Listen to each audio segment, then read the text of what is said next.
भारतातल्या ओडिशा राज्यात सोन्याच्या खाणी सापडल्याची माहिती समोर आली आहे। ओडिशातल्या अनेक जिल्ह्यांमध्ये सोन्याचे साठे सापडलेत। ओडिशाचे खाण मंत्री विभूतिभूषण जेना यांनी विधानसभेत याबाबत माहिती दिली।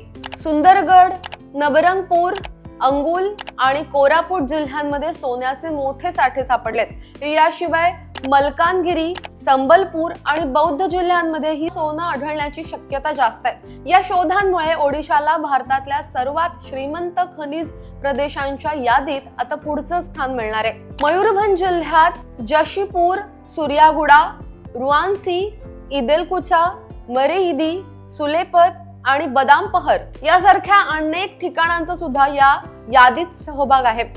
इथल्या काही ठिकाणी सोनं आढळलेलं आहे तर काही ठिकाणी ते आढळण्याची शक्यता अधिक असल्याचं म्हटलं जात आहे। यापूर्वी देवगड जिल्ह्यातल्या आदासा रामपल्ली परिसरात तांब्याच्या उत्खननादरम्यान सोनं सापडलं होतं।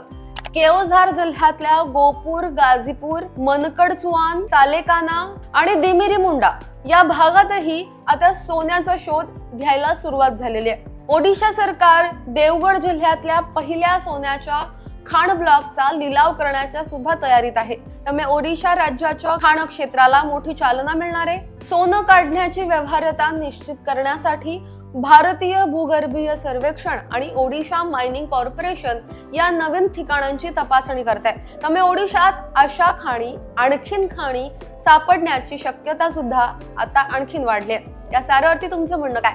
खाली कमेंट बॉक्समध्ये तुमच्या प्रतिक्रिया अवश्य नोंदवा। पाहत रहा लोकमत। धन्यवाद।